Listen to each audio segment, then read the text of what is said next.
I like the path that I took, because that's the one I took, is just go out there and put your own capital to work without bringing other people's money in. Just so, hey, you kind of know what you're doing and you're risking your own capital first, right? But also don't spend 10 years building up a portfolio for yourself if you want to go to that 200 unit deal, right? Because it's very, very, it's slow.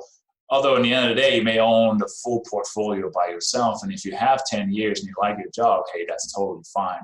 I felt like, I'm in my 40s. I've decided that it's time for me to kind of transition into something else. So I was like, okay, let me build my own portfolio. We ended up having 78 units between me and a couple of partners. So I feel like that's a pretty good portfolio to build kind of our own account. But then I was like, hey, yeah, you run out of money, but you don't want to stop, right? So that's felt like the syndication was just kind of the next thing, right? Welcome to the Wealth Through Real Estate Investing podcast, your source for real-world strategies focused on creating long-term wealth, cash flow, and financial freedom through real estate. Through guidance, tips, and stories of highly successful real estate investors and thought leaders, we provide you the tools to succeed and reach the lifestyle you always wanted. And now your host, Dwaine Clarke. Hello and welcome to the Wealth Through Real Estate Investing podcast. This is your host, Dwaine Clarke. And today we have Jenss Nielsen. Jenss is the principal at Open Doors Capital, a private equity firm out in Durango, Colorado. Jenss, thank you so much for joining us on the show. How are you doing, my friend?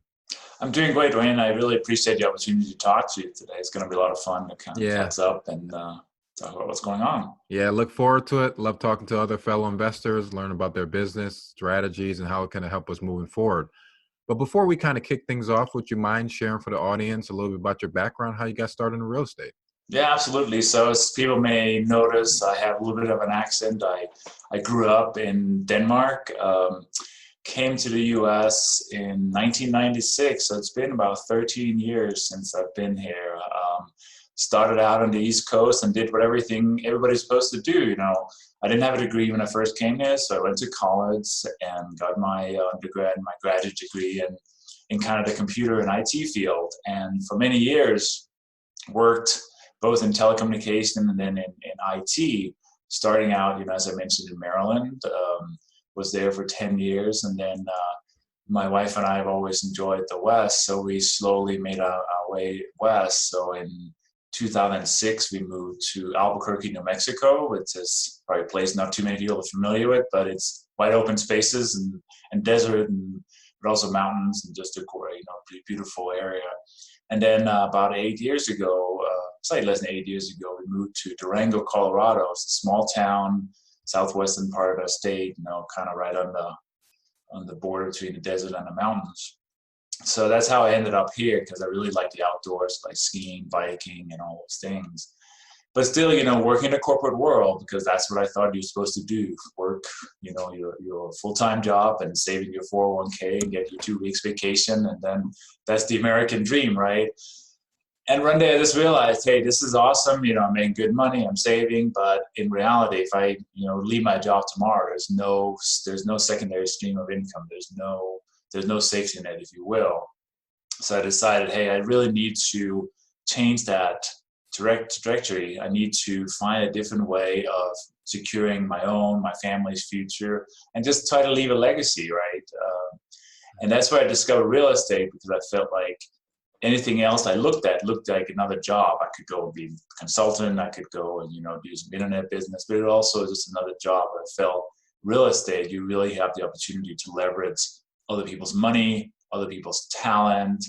And, I felt like that was kind of the path that I want to head down on. So I quickly, as everybody else do, started studying books and listening to podcasts like yours and just kind of understanding how it all worked, and met with some people that was in the business.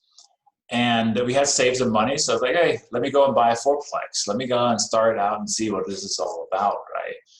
And quite quickly got bit by that bug of investing. So within 6-month period, we bought a couple of fourplexes and 11-unit property. So within, I think, like 6 months, we had 19 units, all actually down in Albuquerque, New Mexico. It felt like that was a stronger cash flow market. The prices were reasonably, the cap rates were better there than we can find in here in Colorado. And that was all in 2006. So it's been 3.5, 4 years now since we got started on that process.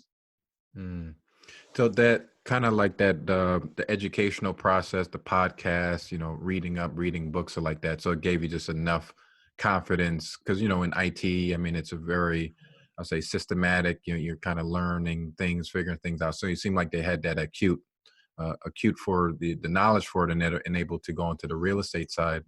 Can you kind of take us through that experience of that first deal? How did it feel like when, it being your first investment, and do you kind of remember some of the numbers on top of that? Yeah. So yes, you're right about, I've been comfortable sitting behind a computer for many years and looking at numbers and analyzing stuff, right? Where I wasn't so comfortable was the going out and talking to brokers and really getting out there. But then so the first thing I think, who do I know who is already in this business? And I have a good friend here in the local community who has been investing. I didn't know how much, but when I said, hey, can I buy some lunch or dinner? Let's just talk about this. And we went out together, and turned out he had like 140 units. I was like, wow, that's impressive. So, and, he just kind of very quickly broke it down and said, hey, this is how you look at the numbers. This is how you look at the expenses. This is how you analyze, a deal very quickly. And he kind of broke it down very simply, because if you go out there, there's a lot of different ways to analyze a deal. And he just like, hey, you can do it at the back of a napkin. Either it makes sense or it doesn't.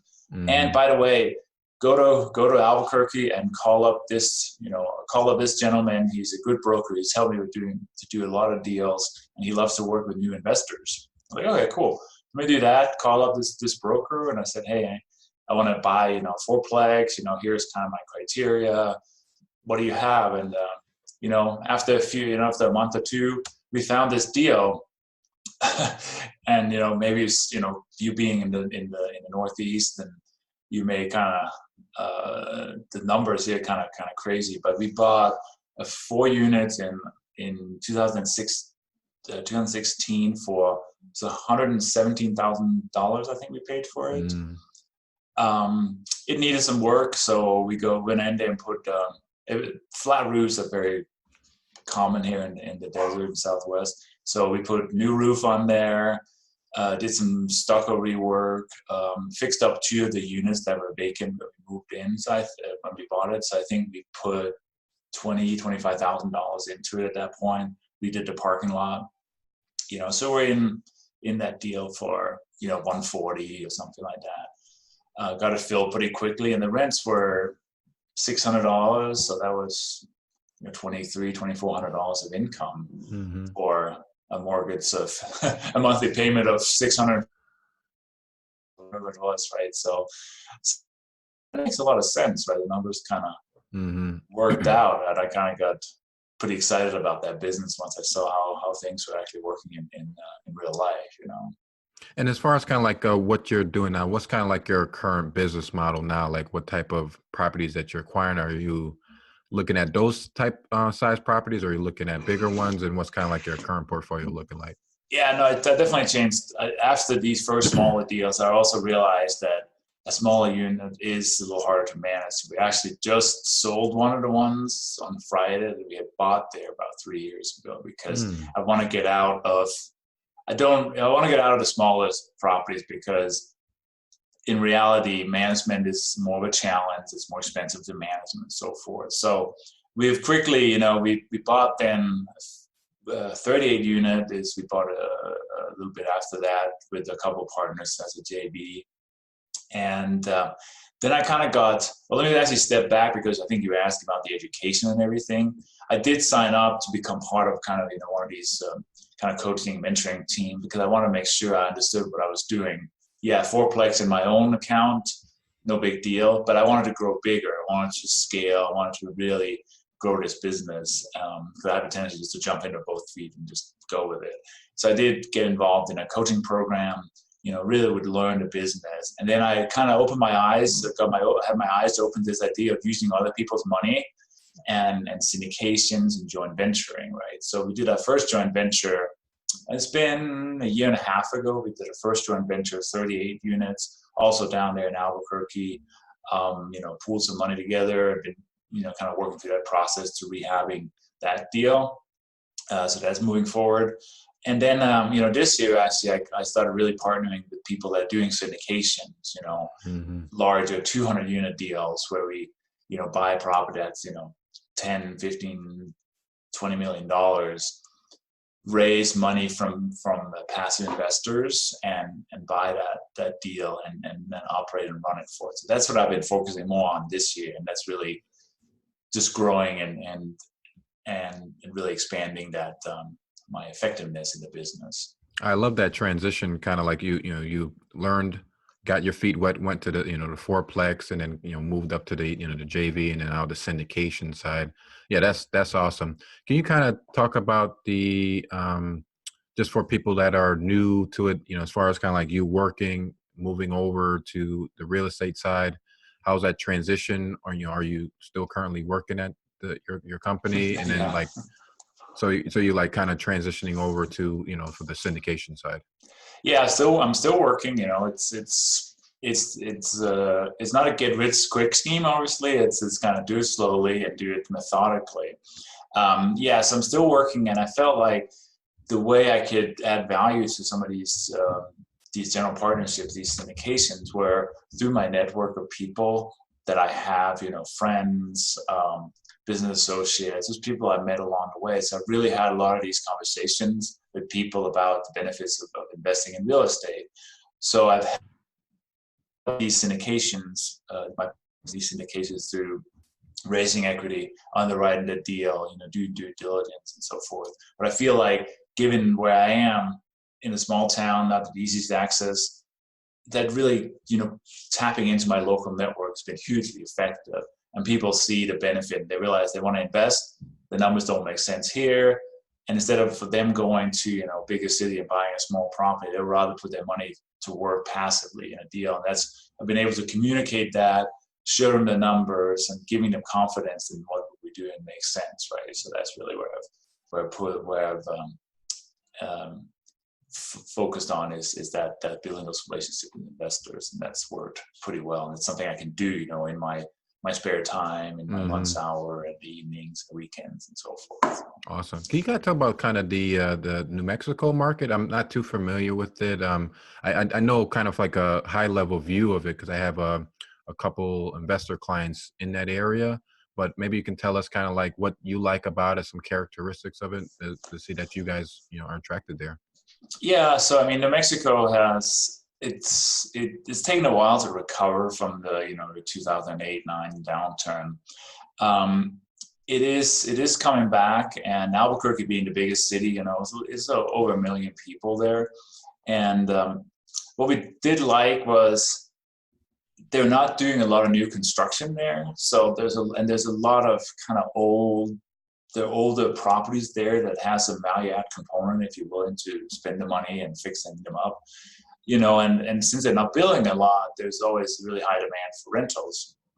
And, as a lot of people, moving out of California because taxes are high and everything's on fire and stuff like that. So we just felt like, hey, this is a place where people will move into. There's Facebook opened a big data center there a few years ago. Netflix bought some studios there, doing a lot of their production there. There's a government facility, national labs there. So really it is there's oil and gas and energy production too. So there's a diverse economy. It's definitely a slower growing economy than other places, but it also means that the prices, the cap rate is not as compressed as they are in many other parts of the country. So it's just, sometimes I feel like, hey, you can make money in any market as long as you focus on it. You understand where the niche is there and how to really operate within it. And that's what we've been doing. I will say the syndications we've done are not down there. They're in other parts of the country, but kind of the stuff we own on our own account is in that state. Beautiful. Can you kind of talk about for your syndication business? Are you guys looking at other markets? And then can you kind of tell us like kind of what their also your acquisition criteria for those places as well? Yes, I mean, it's a little easier to go out and probably sell, I wouldn't say, but talk about a city like Phoenix or Dallas or Atlanta to investors because they know those, and they're like, well, there's a lot of growth, they're big, so forth. So we've done we did one in Phoenix that we closed here a couple of months ago, 236 units, I think it was, that we did, in a strong market that's just kind of going crazy here. We did one early in the year in Atlanta, also a strong market, right? So, trying to find areas where the kind of choose, one that has, a strong rental demand, but also, some growth in terms of equity and so forth, right? But really, we want to go in and see the numbers going to make sense rather quickly, so we can start paying our investors in 3 to 6 months. That's kind of our goal there. Oh, beautiful. And then as far as you are, is it primary yourself and another partner, and then you kind of have like a small team of general partners that are kind of working to acquire deals, asset management, and raise capital? Yeah, I mean, it's basically, we put together a team that makes sense for that specific deal, right? Hopefully we can have somebody that's on the ground that can be kind of boots on the ground, and then people that have, the connections with the brokers and so forth. So it's just a strong team that we can complement each other, because I really think in this business, if you try to do everything, you're just going to stretch yourself too far and kind of fail. So, we mix up the team in such a way that we have synergy and can really work together to achieve our objectives. And for people that's kind of like in your shoes, they're either in IT or they have a business and stuff like that, would there be some things that you would have done differently that would help your transition a little bit quicker or smoother, or maybe just kind of give some advice for some new people that's looking to get into the business? I like the path that I took, because the one I took is just go out there and put your own capital to work without bringing other people's money in, just so, hey, you kind of know what you're doing and you're risking your own capital first, right? But also, don't spend 10 years building up a portfolio for yourself if you want to go to that 200 unit deal, right? Because it's very, very, it's slow. Although in the end of the day, you may own the full portfolio by yourself. And if you have 10 years and you like your job, hey, that's totally fine. I felt like, I'm in my 40s. I've decided that it's time for me to kind of transition into something else. So I was like, okay, let me build my own portfolio. We ended up having 78 units between me and a couple of partners. So I feel like that's a pretty good portfolio to build kind of our own account. But then I was like, hey, you run out of money, but you don't want to stop, right? So that's felt like the syndication was just kind of the next thing, right? I also realized I didn't have the time to go out and do my own syndications and do all the work myself. So I really aligned myself with people that are already doing it. And how can I add value, right? I'm good at underwriting. I'm good at raising money and talking to syndicators, to investors. So that's where I just added a balance. Hey, this is what I can bring to the table. What do you guys have? How does this work out, right? So it's really building those relationships. Yeah, very great advice. Can you guys talk? You had just quickly mentioned about like investors. Outside of like your own network, is there any other tips or strategy that you use to help bring in or at least put the word out about opportunities for investors? Yeah, obviously we can't go out and advertise these 506B deals and so forth. So I have talked to people I know, and every time I go to an event, I'm not Jenss the IT guy. I'm Jenss the property investor, the syndicator or whatever. So you bring that conversation out there, and people quite quickly get interested. Some people are interested, and others like, oh, that's cool. Let's talk about something else. But the people are interested, you can then have an intelligent conversation. And you don't need to have 100 investors, right? You need to have a core group of people that are willing to really trust in what you're doing, to feel that they understand what's going on.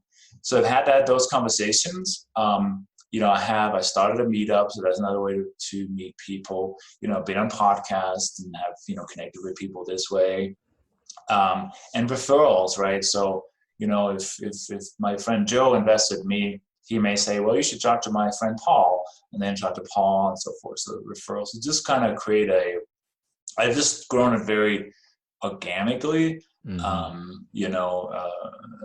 adding some value and just connecting with people in that way. Very nice.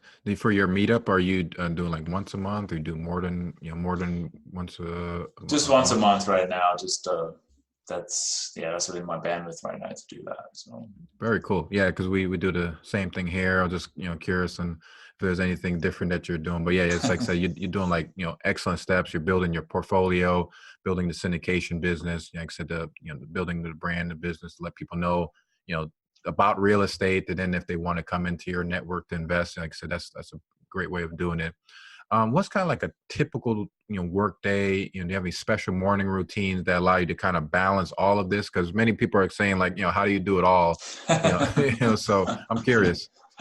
Yeah, that's thanks for asking, because I think the other thing I didn't mention is on top of all that, I actually do some coaching too. I got some coaching clients too that I'm kind of helping getting started in this business. So yeah, I mean, it's it's early in the morning here now, and I actually been up for like 2.5 hours already. I get up at 5 a.m.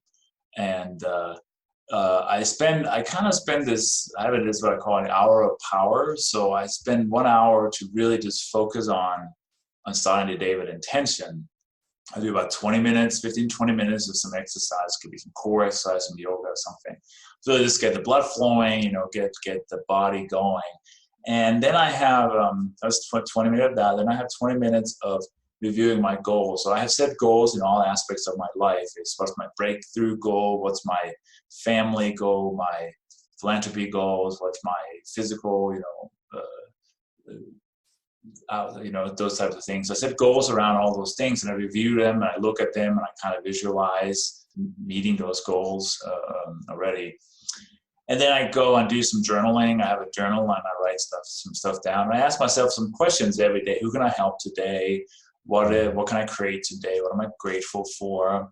Just really, really trying to put my success and other people in my life, put them in the forefront, so I can really start the day with intention. Because I think a lot of people know, I was that for years. Hey, you roll out of bed, get a cup of coffee, and you go to the office, right? And you just react all day because you're not quite awake. And the first email you see is going to dictate the day or whatever it is, right? Whereas I'm like, hey, I just start a day with intention. Then I usually spend some time either reading something inspirational, listen to a podcast, or something else that's going to really put me on the right path for the day. So that 1 hour, that all happens before I even, get ready to go anywhere. And then I know, hey, this is what I need to do today. And I put down a set of goals for the day. And then as I mentioned, I still have jobs. Then I go up to the office and I start my day, but I'm, already been up for 2 or 3 hours by the time I get to the office, right? So that's really helped me a lot, because I feel like I've accomplished a lot of things already, and I'm fresh. I'm ready to really work on those things. That's going to make a difference for the future. Beautiful. That kind of transition, because you answered a lot of the questions within the question is, what are you most grateful for? I mean, I'm really most grateful for just the opportunities that I've had meeting new people and adding value. So I think if you're out there adding value, you just get so much back in terms of opportunity, in terms of relationship, in terms of personal growth, right? So I'm just, I'm grateful for just becoming a new person and growing every single day. And then, because you seem like you love helping as kind of like part of your mantra. You talk about your coaching program. Can you kind of talk a little bit about what that includes and how you're able to help others in the same situation? Yeah, because I think a lot of people, they want to do something different in life. The job may or may not be great, but like, I really want to invest in real estate. And then they see what they perceive to be successful people that are out there already doing it. They don't know how to get there, and then they give up. How do I ever become somebody that owns 10,000 units? And they're like, I don't know how to do it, so I'm not going to do anything. But what we don't see, any successful person we look at, we don't see how that person struggled for a long time to get there, all the hard work. So what I do is I just kind of break it down and say, okay, if your goal is to, retire in 2 years to 5 years for real estate investing. What does that mean? And how do we break that down into actions you can take today, tomorrow, this week, and the next month, right? And really just get people focused on what they need to do. So, we do bi-weekly hourly calls on Zoom, and we do really talk about what they're trying to achieve and how can we get there through daily action, right? And then holding them accountable. Said, okay, well, you said you were going to do this, you only did half of it. What was holding you back from doing the other part? Well, where's the blocks? What are you holding yourself back? What's your limiting beliefs? And really just trying to work through all these things, right? So, and just holding people accountable. I think at times we just don't have enough accountability from other people to take the necessary action. Yeah, just like kind of you laid out there when you mentioned, the first email will dictate a lot of people's days. It's just kind of, you got to start from a macro level, say, this is my goal, break it down to increments, and having that accountability piece, either it's through a coach or a mentor or, another, fellow friend that, can just hold your feet to the fire to help you hit those goals. Cause, just the little changes can kind of take you to that next stage and, really put you on the path of financial freedom. So yeah, that's awesome stuff there. Jenss, it was beautiful to speak with you. Like I said, love learning about your business, learning about the Albuquerque market and kind of all this stuff that you're working on there and how you're able to help other investors as well as others that's trying to get to the next level. Really appreciate you taking the time to talk to us, and look forward to connecting with you again soon. Hey, thanks, Dwaine. I really appreciate it. Oh, and I forgot to ask you, and I do apologize. How do we get in contact with you? And do you have like a special link or a phone number that you can share with us? Yeah, so my email is Jenss, my first name, Jens, at opendoorscapital.com. So that's open doors with an S, capital.com. And as I mentioned, I like to talk to people. So if anybody want to get on a phone call with me, I do like free 20-minute phone calls, consultations, anything they want to talk about. So that's opendoorscapital.com/call.